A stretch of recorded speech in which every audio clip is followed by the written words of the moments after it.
Oh, don't you go when the moon is thin. That's when the pale ones wander in. They don't know the gospel, they don't know the word, just the oldest song that the mountain heard. With eyes as round as a silver dime, they're walking back from the start of time.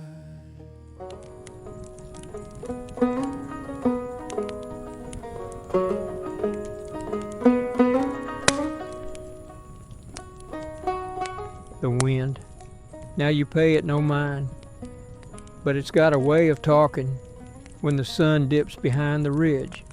It scrapes through the hemlocks like a rusted saw, carrying bits and pieces of things this soil ain't quite finished digesting. Listen now. Let the shadow of the mountains lengthen in your mind's eye.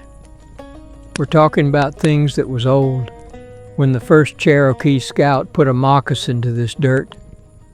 We're talking about the moon-eyed people, long before the haints and the holler beasts took up residence. Back when the mountains was just beginning to settle their heavy bones, there was a folk lived here that didn't take no shine to the day.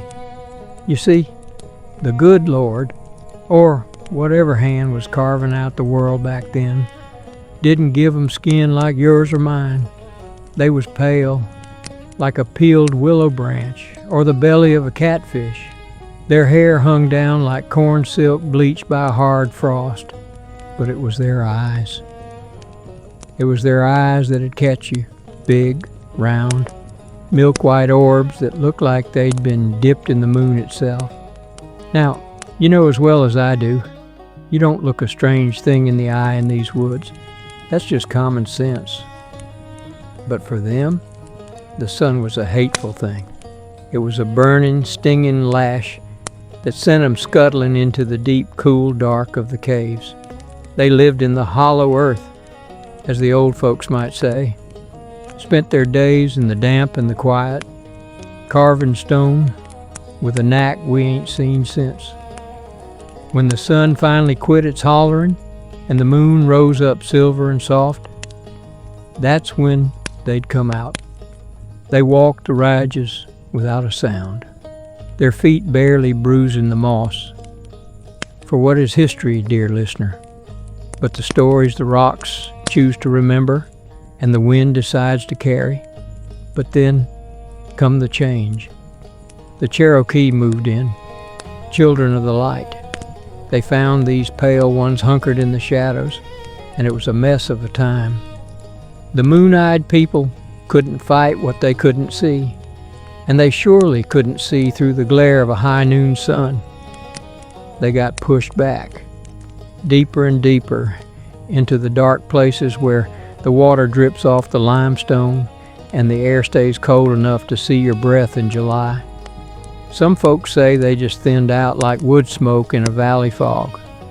Others? Well, they'll tell you those folks dug so deep they found a sunless world beneath our feet, a realm where the moon never sets and the day never hurts. And sometimes when the moon is full and the air is still, if you stand on a lonely ridge and listen with more than just your ears, you might just hear the faintest echo, a sigh carried on the night wind, a lament from eyes that saw too much of the dark and not enough of the dawn. So, if you're ever out late and the moon is fat and heavy and you feel a chill that ain't got nothing to do with the weather, don't go shining your flashlight too bright. You might just startle someone who's been waiting a long, long time for the light to fade. After all, friend, down here in the dark, we're all just visitors. But them, they're the ones the mountains belong to. The elders tell of the great flood's rain and how the earth was washed of stain. But some things hid beneath the ground where the light of God was never found. Before the Cherokee, before the plow, they lived where shadows thicken now, with skin like milk and eyes like glass, watching the centuries slowly pass. Oh, don't you go when the moon is thin. That's when the pale ones wander in. They don't know the gospel, they don't know the word, just the oldest song that the mountain heard. With eyes as round as a silver dime, they're walking back from the start of time.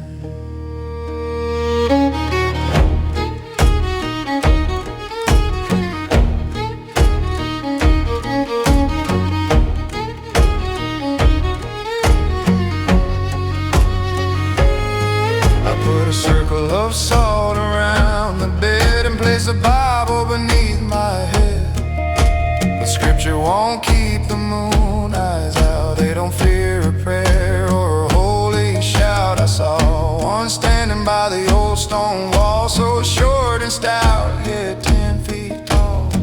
He didn't speak, he didn't blink, just watched me stand at the river's brink. Don't you go when the moon is thin. That's when the pale ones wander in. They don't know the gospel, they don't know the word, just the oldest song that the mountain heard. With eyes as round as a silver dime. Well, hello, family. I want to thank you for pulling up a chair and lending an ear to Whisper in Bones.